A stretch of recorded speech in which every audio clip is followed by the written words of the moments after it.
Hello दोस्तों, कैसे हैं आप लोग। एक बार वापस से आपका स्वागत है मेरे चैनल में। आज हम बात करेंगे इंडियन इकोनॉमिक्स का एक टॉपिक है। टॉपिक का नाम है एग्रीकल्चर। तो एग्रीकल्चर के बारे में आप बहुत कुछ जानकारी लेंगे। तो ये हमारी किस रूपरेखा है जिसके अंतर्गत हम इसको पढ़ेंगे। ये कुछ पार्ट्स के अंदर हो सकता है। भारतीय अर्थव्यवस्था में कृषि की क्या भूमिका है, भारतीय कृषि में समृद्धि और उत्पादकता की क्या प्रवृत्तियाँ हैं, भारत की प्रमुख कृषि क्रांतियाँ कौन कौन सी हैं, विभिन्न प्रकार की खेतियों के नाम, हरित क्रांति, कृषि के सामने जो चुनौतियां आई हुई है वो, मूल्य आश्वासन और कृषि सेवा अधिनियम 2020, न्यूनतम समर्थन मूल्य, उचित एवं लाभकारी मूल्य, ई कृषि बाजार मॉडल, एपीएमसी अधिनियम 2017, कृषि उपज व्यापार वाणिज्य संवर्धन सुविधा अधिनियम 2020, आवश्यक वस्तु संशोधन अधिनियम 2020, प्रधानमंत्री अन्नदाता आय संरक्षण अभियान जिसे पीएम आशा कहते हैं, प्रधानमंत्री कृषि सिंचाई योजना, अटल भूजल योजना, मृदा स्वास्थ्य कार्ड योजना, नैनो यूरिया लिक्विड, एक देश एक उर्वरक योजना, जैविक खेती, किसान क्रेडिट कार्ड, प्रधानमंत्री फसल बीमा योजना, स्वामित्व योजना। तो इस तरह से हम इनके बारे में पढ़ेंगे। तो अब हम पढ़ना शुरू करते हैं। सबसे पहले बात करते हैं भारतीय अर्थव्यवस्था में कृषि की क्या भूमिका है। तो इसके अंदर दो चीज़ें पढ़ते हैं, कृषि किसे कहते हैं और अर्थव्यवस्था में कृषि की क्या भूमिका है। सबसे पहले बात करें कृषि के बारे में। तो कृषि की परिभाषा क्या है कि उत्पादन से लेकर विपणन तक की सारी प्रक्रिया कृषि कहलाती है। तो हम जानेंगे कृषि किसे कहते हैं। तो उत्पादन से लेकर विपणन तक की सारी प्रक्रिया क्या कहलाती है, कृषि कहलाती है। एग्रीकल्चर क्या है, दो लैटिन शब्दों से मिलकर बना हुआ है। एक तो एगर जिसका मतलब फील्ड होता है और कल्चरा मतलब ग्रोविंग। दो शब्द होते हैं एग्रीकल्चर में, एगर मतलब फील्ड और कल्चरा मतलब ग्रोविंग। मतलब फील्ड के अंदर ग्रो करना या उगाना ही क्या कहलाता है, एग्रीकल्चर कहलाता है। कृषि की बात करें तो कृषि अर्थव्यवस्था में भूमिका क्या, कृषि की अर्थव्यवस्था में भूमिका की बात करें तो भारत में जीडीपी में कृषि का योगदान वित्तीय वर्ष 2023-24 में 18.2% रहा है। कितना, 18.2% रहा है जीडीपी में कृषि का योगदान, जबकि वित्तीय वर्ष 1950-51 में 55.4% था। इसके बावजूद भी अर्थव्यवस्था में कृषि का महत्व बहुत ज़्यादा होता है। इसके बावजूद भी क्या होता है, अर्थव्यवस्था में कृषि का महत्व बहुत ज़्यादा होता है, जिसे बहुत सारे बिंदु है जिनसे हम समझ सकते हैं। कैसे कि कृषि की बात करें तो कृषि रोजगार में बहुत बड़ा योगदान देती है। क्या कृषि क्या करती है, रोजगार में बहुत बड़ी योगदान देती है या फिर रोजगार में बड़ी भूमिका निभाती है। खाद्यान्न आवश्यकताओं के लिए कृषि अर्थव्यवस्था में महत्वपूर्ण भूमिका संपादित करती है। जो हमारी खाद्यान्न आवश्यकताएं वो पूर्ति कहाँ से होती है, हमारे कृषि के द्वारा ही पूरी होती है। कृषि से क्या होता है, उद्योगों के लिए कच्चे माल की प्राप्ति होती है। जैसे हमारे चीनी उद्योग के लिए गन्ना, कपड़ा उद्योग के लिए कपास, मिठाई उद्योग के लिए शुगर आदि, ये सब चीज़ों के लिए सबसे ज़रूरी चीज़ क्या होती है, कच्चा माल। और कच्चा माल कहाँ से प्राप्त होता है, कृषि वस्तुओं से आता है। यदि कृषि का विकास होगा तो इन उद्योगों का तेजी से विकास होगा और इससे बने हुए उत्पादों को कृषि क्षेत्र के लोग क्या वापस खरीदेंगे। तो इस तरह एक सर्कल बन जाता है जिससे हमारी जीडीपी का विकास होता है। फिर बात करें कृषिगत वस्तुएं निर्यात में बहुत बड़ी भूमिका निभाती है। भारत का लगभग 15% निर्यात क्या है, अप्रत्यक्ष और प्रत्यक्ष दोनों रूपों से कृषि से जुड़ा हुआ रहता है। बात करें वित्तीय वर्ष 2021-22 की तो भारत का 50.2 बिलियन डॉलर की निर्यात है ना, कृषि से ही संबंधित था। तो हम इतना बड़ा निर्यात कहाँ से करते हैं, कृषि उत्पादों से। कृषि की बात करें तो कृषि ग्रामीण संस्कृति का भी आधार होती है। ग्रामीण जीवन शैली, तीज त्योहार, उत्सव कृषि संरचना के चारों तरफ घूमते रहते हैं। इसके अलावा बात करें तो गांवों की सामाजिक संरचना भी किससे जुड़ी होती है, कृषि से प्रभावित होती है। गांवों की सामाजिक संरचना में क्या होती है, कृषि से प्रभावित होती है। बात करें ऊर्जा में तो ऊर्जा में जैसे हमारे बायोफ्यूल होता है, बायोडीजल होता है, इसमें कृषि की जरूरत पड़ती है। क्यों, क्योंकि हमें जो हमारा रतनजोत, जेट्रोफा, करंज ये जो पादप हैं इनसे हम क्या बनाते हैं, बायोडीजल, ये बायोतेल बनाते हैं। बात करें पशुओं के लिए चारे की तो पशुओं के लिए चारे की व्यवस्था भी हमारी कृषि से होती है। और बात करें खाद्य प्रसंस्करण उद्योग की तो खाद्य प्रसंस्करण उद्योग की तो रीढ़ की हड्डी ही कृषि है। क्यों, क्योंकि कृषि से निकलने वाले उत्पादों का ही हम अधिकांशतः खाद्य प्रसंस्करण करते हैं। तो हम थोड़ा थोड़ा इनके बारे में जानकारी ले लेते हैं। जैसे कृषि की रोजगार में क्या भूमिका है। जो हमारे PLFS है मतलब आवधिक श्रम बल सर्वेक्षण, मतलब पीरियोडिक लेबर फोर्स सर्वे, तो इसके अनुसार बात करें तो भारत में 42.3% लोग क्या कृषि पर निर्भर है। कितने 42.3% लोग कृषि पर निर्भर है। अतः यदि कृषि का विकास होगा तो इन लोगों की आय भी बढ़ेगी। क्या होगा कि 42.3% लोग क्या कृषि पर निर्भर है। यदि कृषि का विकास होता है तो इन लोगों की आय भी बढ़ती है। परिणाम स्वरूप क्या होता है, ये 42.3% लोग औद्योगिक वस्तुओं सेवाओं की मांग करेंगे, जिससे क्या होगा देश की जीडीपी में तेजी से वृद्धि होती है। अब पीएलएफएस की बात करें, मतलब आवधिक श्रम बल सर्वेक्षण की बात करें, तो इसको हमारे एनएसओ यानी कि राष्ट्रीय सांख्यिकी कार्यालय के द्वारा जारी किया जाता है। तो ये आंकड़े कौन जारी करता है, हमारे एनएसओ जारी करता है। बात करें पीएलएफओ का मतलब होता है हमारे पीरियोडिक लेबर फोर्स सर्वे या आवधिक श्रम बल सर्वेक्षण। एनएसओ का मतलब होता है हमारे नेशनल स्टैटिस्टिक्स ऑफिस, मतलब राष्ट्रीय सांख्यिकी कार्यालय। और जीडीपी का मतलब होता है ग्रॉस डोमेस्टिक प्रोडक्ट या फिर सकल घरेलू उत्पाद। अब बात करेंगे भारतीय कृषि में जो समृद्धि और उत्पादकता की क्या प्रवृत्तियां हैं। प्रवृत्तियों की बात करें तो कृषि क्षेत्र में समृद्धि और उत्पादकता की प्रवृत्तियों में बात करें तो कृषि और संबद्ध क्षेत्र है उनमें वित्तीय वर्ष 2022-23 में 3.5% और वित्तीय वर्ष 2023-24 में 4.18% की सकारात्मक वृद्धि हुई है। क्या 2022-23 में तो 3.5% और वित्तीय वर्ष 2023-24 में 4.18% की सकारात्मक वृद्धि हुई है। इसका मतलब है कि हमने कृषि के क्षेत्र में काफ़ी वृद्धि की है। दूसरी बात करें कृषि उत्पादकता की, तो कृषि उत्पादकता को दो तरह से ज्ञात किया जाता है। कृषि उत्पादकता की बात करें तो कैसे ज्ञात किया जाता है, दो तरीके हैं जिससे हम कृषि उत्पादकता को ज्ञात कर सकते हैं। जैसे प्रति हेक्टेयर उपज से और दूसरा प्रति श्रमिक उपज के मूल्य से। तो दो तरीके हैं, तो इनको एक एक करके देखते हैं। पहला तरीका आता है हमारे प्रति हेक्टेयर कृषि उपज से। क्या प्रति हेक्टेयर कृषि उपज से बात करें तो प्रति हेक्टेयर कृषि उपज से मतलब है कि एक हेक्टेयर में कितना उत्पादन होता है, ये क्या कहलाता है, उस खेत की उत्पादकता कहलाएगी कि एक हेक्टेयर में उपज कितनी होती है। तो इससे हमें पता चलेगा एक हेक्टेयर का मतलब होता है 3.987 बीघा। ये हमारे इतने बीघा होता है एक हेक्टेयर, तो उसमें जितना उत्पादन होगा उससे हम इस चीज़ का ज्ञात कर लेंगे। दूसरा तरीका हमारे प्रति श्रमिक उपज के मूल्य से।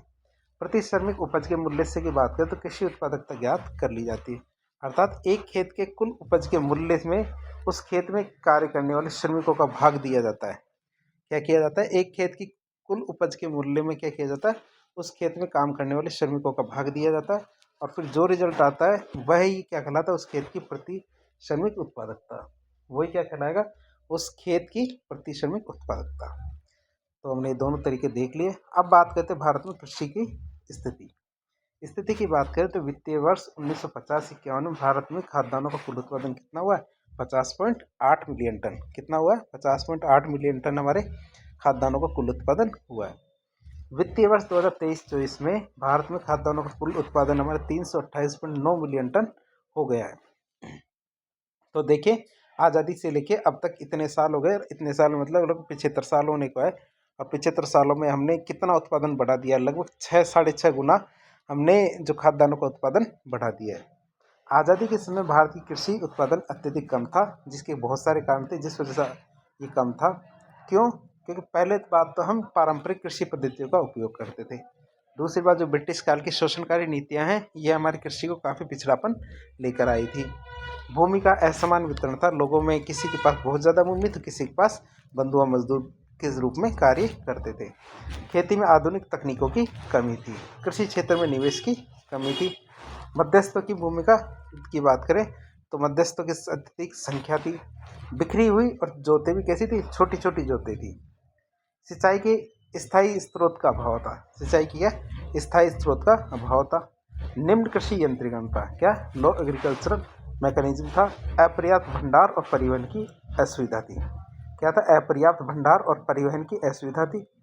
बात लास्ट सबसे इम्पोर्टेंट कि लोगों के पास पैसा ही नहीं था जो कृषि के अंदर वो इन्वेस्ट कर पाते। तब ऐसी कौन कौन सी बातें हो गई जिसके कारण हमारा उत्पादन आज़ादी के बाद से लेकर अब तक क्या लगभग 6 से 6.5 गुना बढ़ गया, इसके क्या कारण थे हम बात करेंगे। कृषि उत्पादन में को बढ़ाने के लिए सरकार ने कौन कौन से प्रयास किए। प्रयासों में सबसे पहला प्रयास आता है भूमि सुधार कार्यक्रमों का बेहतर क्रियान्वयन। मतलब जितने भूमि सुधार कार्यक्रम थे, जैसे हमारा सर्वोदय था, हमारा जो बहुत सारे भूमि कानून थे, उनको क्या किया गया, ठीक तरह से लागू किया गया।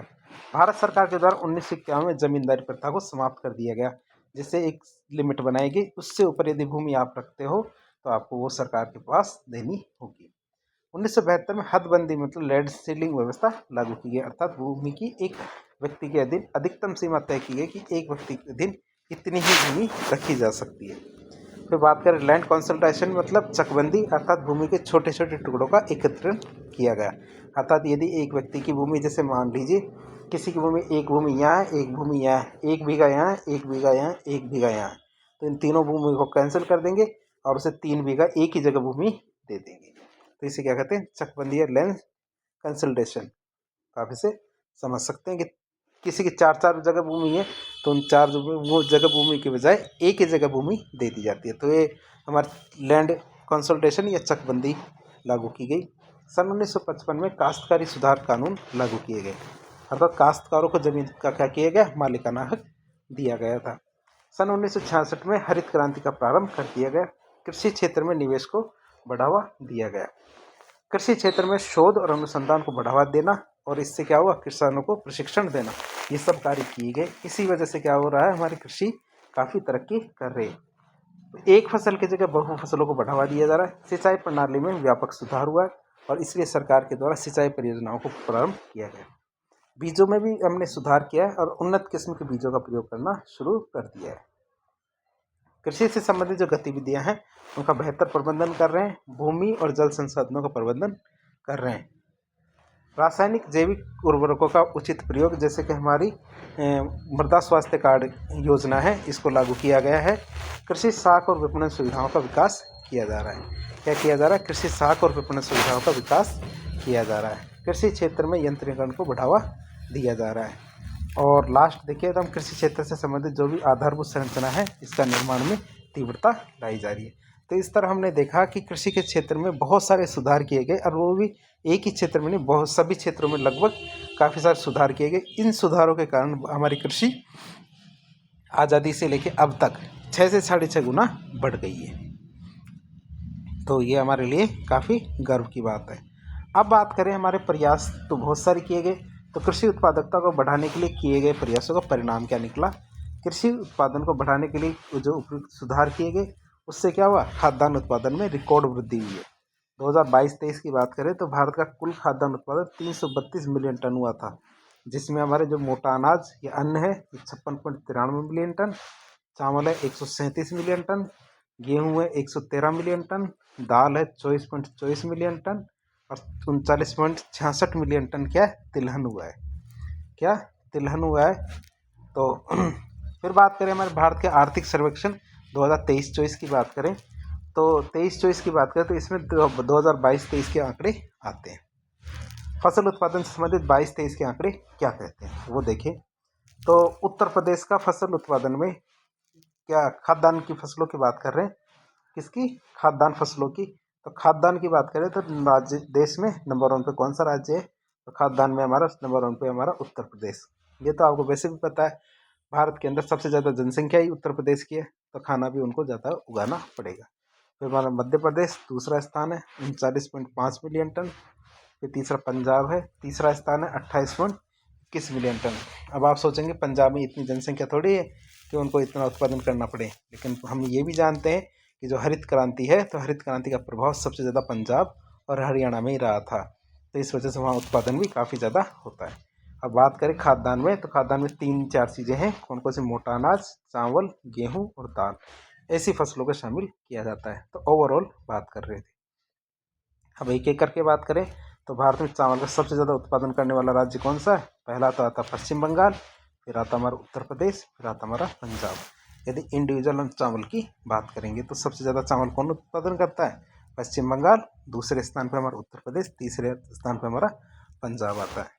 फिर बात करें गेहूं की, तो गेहूं का सबसे ज़्यादा उत्पादन करने वाला राज्य कौन सा है, हमारा पहले नंबर पर उत्तर प्रदेश, दूसरे पे मध्य प्रदेश और तीसरे स्थान पे क्या, पंजाब आता है। आपको ये तो पता ही है, यदि आप राजस्थान आएंगे या यूपी जाएंगे तो खाने के नाम पे सबसे पहली बात क्या की जाती है, ले आओ रोटी। वो कभी चावल की बात नहीं करते हैं, वो सीधी बात करते हैं कि लाओ रोटी। तो रोटी की बात करेंगे तो एमपी के अंदर भी सीधी रोटी है कि हम आप क्या खा के आए, रोटी खा लीजिए, रोटी खा लीजिए। तो इससे आप याद कर सकते हैं कि इन एरियो में चाहे पंजाब हो, चाहे मध्य प्रदेश हो, चाहे उत्तर प्रदेश, तो तीनों ही एरिया में क्या है, रोटी मतलब अनाज या फिर गेहूँ, इसकी बात ज़्यादा करते हैं। और यदि आप पश्चिम बंगाल जाएंगे तो पश्चिम बंगाल में एक ही बात कहते हैं, भात। भात का मतलब कि हमारे जो मच्छी भात खाएंगे क्या, तो भात का मतलब होता है चावल, तो चावल वहाँ पे काफ़ी ज़्यादा उगता है। तो आप किसी भी तरह से इसको याद कर सकते हैं। फिर आता है हमारा मक्का। मक्के की बात करें तो मक्के में नंबर 1 पे हमारा कर्नाटक, फिर मध्य प्रदेश, और फिर आता है हमारा महाराष्ट्र। तो आप इसको ये भी याद कर सकते हैं, क्योंकि मक्के से क्या बनता है, पॉपकॉर्न बनता है। और जो हमारी जो मूवी आई है पुष्पा 2, तो पुष्पा 2 में सभी ने पॉपकॉर्न खूब खाया है, और इसी वजह से जो हमारे वित्त मंत्री निर्मला सीतारमण जी ने क्या किया है, पॉपकॉर्न पर 18% टैक्स लगा दिया है। तो आप ऐसे याद कर सकते हैं। जो हमारी फिल्म सिटी है कर्नाटक की, तो उससे नंबर 1 पे। फिर मध्य प्रदेश में हमारे जो दूसरे नंबर पे आता है, और तीसरे नंबर पे हमारी मुंबई फिल्म सिटी है। तो यहाँ से ऐसे याद कर सकते हो मक्का को।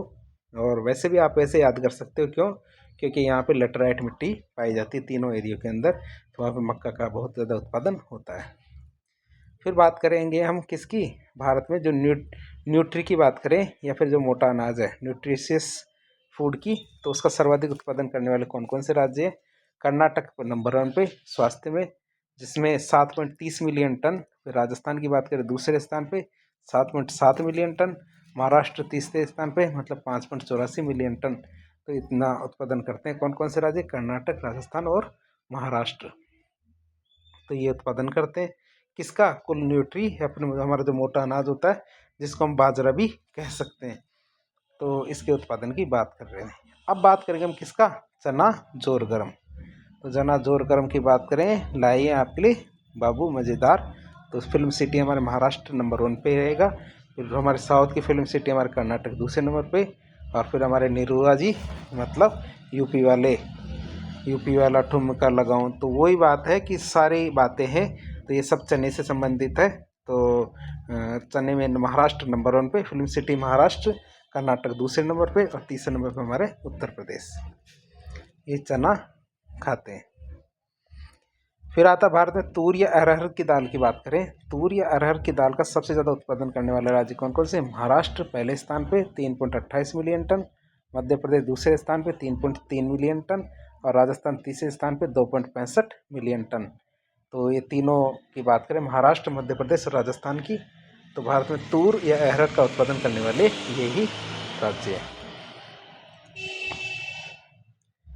फिर बात करें दालों की, तो हम दालों में इंडिविजुअल बात नहीं करेंगे, कुल दालों का उत्पादन करने वाले राज्य कौन कौन से। ओवरऑल की बात करें तो मध्य प्रदेश पहले स्थान पे 6.3 मिलियन टन, महाराष्ट्र दूसरे स्थान पे 5.19 मिलियन टन, राजस्थान तीसरे स्थान पे 4.02 मिलियन टन। ये तीनों के तीनों क्या करते हैं, भारत में कुल दालों का उत्पादन सबसे ज़्यादा करने वाले राज्य हैं। अब बात करेंगे भारत में मूंगफली की, मूंगफली का सबसे ज़्यादा उत्पादन करने वाले राज्य कौन से हैं। ये तो आपको पता होगा, भारत में मूंगफली और सरसों, ये दोनों के दोनों उत्पादन ज़्यादा नहीं हो पाता है, इसीलिए हम क्या करते हैं, इनको बाहर से विदेशों से भी आयात करते हैं। हमारी पूर्ति इससे, हमारी देश में जो उत्पादन होता है उससे नहीं हो पाती है। गुजरात क्या है, पहले स्थान पे आता है 4.49 मिलियन टन, राजस्थान दूसरे स्थान पे आता है 1.70 मिलियन टन, और गुजरात कितना तीसरे स्थान पे आता है मूंगफली के उत्पादन में। जो तमिलनाडु हमारे तीसरे स्थान पे आता है 0.95 मिलियन टन। तो तीनों के तीनों राज्य क्या मूंगफली खाते हैं, ठीक है। तो चाहे गुजरात हो, चाहे राजस्थान हो, तमिलनाडु हो, कई जगह तो मूंगफली को बादाम भी कहा जाता है, लेकिन जो वहीं कहा जाता है जहाँ बादाम नहीं है। तो हम बात कर सकते हैं अगला, तो भारत में रेपसीड की बात करें, रेपसीड और सरसों, इसका सबसे ज़्यादा उत्पादन करने वाले राज्य की बात करें तो हमारा राजस्थान सबसे नंबर 1 पर रहता है 5.48 मिलियन टन के साथ। फिर हमारा मध्य प्रदेश दूसरे स्थान पे 1.69 मिलियन टन, और हमारा हरियाणा तीसरे स्थान पे 1.37 मिलियन टन क्या है, सरसों का और रेपसीड का सबसे ज़्यादा उत्पादन करने वाले राज्य है। फिर बात करें सोया स्टिक की, तो सोया स्टिक की बात करें या फिर सोयाबीन की बात करें, तो सोयाबीन का सबसे ज़्यादा उत्पादन करने वाला राज्य कौन सा है, हमारा महाराष्ट्र। तो महाराष्ट्र की बात करें पहले स्थान पे 5.47 मिलियन टन, मध्य प्रदेश दूसरे स्थान पे 5.49 मिलियन टन, और राजस्थान तीसरे स्थान पे कितना 0.93 मिलियन टन। तो ये तीनों के तीनों उत्पादन करते हैं हमारे किसका, सोयाबीन का। कौन कौन? महाराष्ट्र पहले स्थान पे 5.47 मिलियन टन, मध्य प्रदेश दूसरे स्थान पे 5.39 मिलियन टन और राजस्थान तीसरे स्थान पे 0.93 मिलियन टन ये उत्पादन करते हैं। भारत में बात करें सूर्यमुखी की, सूरजमुखी का सबसे ज़्यादा उत्पादन करने वाले राज्य कौन कौन से? कर्नाटक पहले नंबर पे, तेलंगाना दूसरे नंबर पे और उड़ीसा तीसरे नंबर पे। तो ये एक ही लाइन के तीनों राज्य हैं। यदि पश्चिम से पूर्व की तरफ जाएंगे तो पहले कर्नाटका, फिर तेलंगाना और फिर उड़ीसा, तीनों यदि लाइन खींचेंगे तो एक सीधी लाइन बन जाएगी इनसे। तो ये तीनों के तीनों क्या है? सूरजमुखी का सबसे ज़्यादा उत्पादन करने वाले राज्य हैं। फिर आते हैं हमारे कुल तिलहन की बात। कुल तिलहन का सबसे ज़्यादा उत्पादन करने वाले राज्य कौन कौन से हैं? राजस्थान पहले नंबर पे 8.39 मिलियन टन, मध्य प्रदेश की बात करें तो दूसरे स्थान पे 7.92 मिलियन टन और गुजरात तीसरे स्थान पे 6.90 मिलियन टन किसका? तिलहन का उत्पादन करते हैं। फिर बात करें गन्ने की, तो गन्ने का उत्पादन करने वाले सबसे ज़्यादा वाला राज्य कौन सा है? जहाँ चीनी ज़्यादा बिकेगी वहाँ गन्ना ज़्यादा बिकेगा, तो उत्तर प्रदेश पहले नंबर पे। महाराष्ट्र की बात करें तो दूसरे नंबर पे और कर्नाटक की बात करें तो तीसरे नंबर पे हमारे गन्ने का उत्पादन होता है। आपको ये तो पता होगा जो गन्ने का उत्पादन की बात करें तो वहाँ उत्तर प्रदेश में होता है और सबसे ज़्यादा गन्ने में से जो रस निकलता है वो तमिलनाडु के गन्ने से निकलता है, ये आपको पता होना चाहिए। फिर हम बात करें आगे, तो भारत में कपास का सबसे ज़्यादा उत्पादन करने वाले कौन कौन से राज्य हैं? तो कपास की बात करें हम तो भारत में कपास के उत्पादन करने वाले राज्य गुजरात नंबर 1 पे, महाराष्ट्र दूसरे नंबर पे और तेलंगाना तीसरे नंबर पे हमारे किसके उत्पादन में? हमारे कपास के उत्पादन में। फिर आता है जूट और मेस्टा। क्या? जूट और मेस्टा का सबसे ज़्यादा उत्पादन करने वाले राज्य कौन से? पश्चिम बंगाल पहले स्थान पे, असम दूसरे स्थान पे और बिहार हमारे तीसरे स्थान पे। अब ये तो हमने क्या भारत के जो इकोनॉमिक सर्वे है उसके अनुसार देखा। अब लेटेस्ट वाला जो हमारा राजस्थान का इकोनॉमिक सर्वे 2023-24, तो 23-24 के अनुसार इन्हीं के उत्पादन के बारे में थोड़ा और देख लेते हैं। तो भारत में सबसे ज़्यादा बाजरे का उत्पादन करने वाले कौन कौन से राज्य हैं? तो राजस्थान पहले स्थान पे, उत्तर प्रदेश दूसरे पे, हरियाणा तीसरे स्थान पे। ये भी हमारे लिए बहुत ज़्यादा इम्पोर्टेंट है। भारत में सरसों का उत्पादन करने वाले लेटेस्ट की बात करें तो राजस्थान पहले नंबर पे आ गया, मध्य प्रदेश दूसरे पे और हरियाणा का है तीसरे स्थान पे आ गया। फिर आता है हमारा श्री अन्न या फिर हमारा पोषक तत्व या मोटा अनाज है, इसके बारे में बात करें तो कर्नाटक पहले स्थान पे, राजस्थान दूसरे स्थान पे और महाराष्ट्र क्या है तीसरे स्थान पे आ गया। भारत में कुल तिलहन का उत्पादन करने वाले कौन कौन से राज्य हैं? तो कुल तिलहन का उत्पादन करने वाले राज्यों की बात करें तो राजस्थान पहले नंबर पे, मध्य प्रदेश दूसरे पे और गुजरात तीसरे नंबर पे आता है कुल तिलहन के उत्पादन में। भारत में कुल दलहन की बात करें, कुल दालों की, तो भारत में कुल दाल या दलहन का सबसे ज़्यादा उत्पादन करने वाले राज्य कौन कौन से हैं? तो ये हमारे मध्य प्रदेश पहले स्थान पे, महाराष्ट्र दूसरे स्थान पे, राजस्थान तीसरे स्थान पे आता है। भारत में मूंगफली का उत्पादन की बात करें, ये हम राजस्थान के इकोनॉमिक सर्वे 23-24 के अनुसार देख रहे हैं। भारत में मूंगफली का उत्पादन करने वाले राज्य कौन कौन से हैं? गुजरात पहले स्थान पे, राजस्थान दूसरे स्थान पर, तमिलनाडु तीसरे स्थान पे। फिर बात करें भारत में चने का उत्पादन करने वाले राज्य कौन से? चने का उत्पादन करने वाले राज्य की बात करें, महाराष्ट्र पहले स्थान पे, मध्य प्रदेश दूसरे स्थान पे और राजस्थान तीसरे स्थान पे। भारत में ज्वार का उत्पादन करने वाले राज्यों की बात करें तो ज्वार का उत्पादन करने वाले राज्यों में महाराष्ट्र पहले स्थान पे, कर्नाटक दूसरे पे और राजस्थान तीसरे स्थान पे। इसी के अनुसार देखें तो सोयाबीन का सर्वाधिक उत्पादन करने वाले राज्य कौन से हैं? तो भारत में सोयाबीन का उत्पादन करने वाले राज्य कौन कौन से हैं? महाराष्ट्र पहले स्थान पे, मध्य प्रदेश दूसरे स्थान पे, राजस्थान तीसरे स्थान पे। और आगे बात करें भारत में ग्वार का उत्पादन करने वाले राज्यों में बात करें तो राजस्थान नंबर 1 पे। अब उत्पादन में वृद्धि का क्या कारण है? उपयुक्त वृद्धि विभिन्न क्रांतियों और सरकार के द्वारा उत्पादकता बढ़ाए जाने के लिए चलाई गई जो योजनाएं हैं उनके परिणाम स्वरूप हुई है। तो इस तरह आज के लेक्चर यहीं ख़त्म करते हैं और आगे जो जो कृषि क्रांतियां हैं वो अगले लेक्चर में हम देखेंगे। तो आज के लिए इतना ही। तो इस प्रकार के इन्फॉर्मेटिव वीडियो देखने के लिए हमारे चैनल से जुड़े। ये हमारा पार्ट फर्स्ट है, इसके बाद अनेक पार्ट आएंगे जिनसे हम क्या है इस लेक्चर को अर्थात जो कृषि से संबंधित पार्ट्स है वो पूरे किए जाएंगे। तो आप हमारे साथ जुड़े रहिए।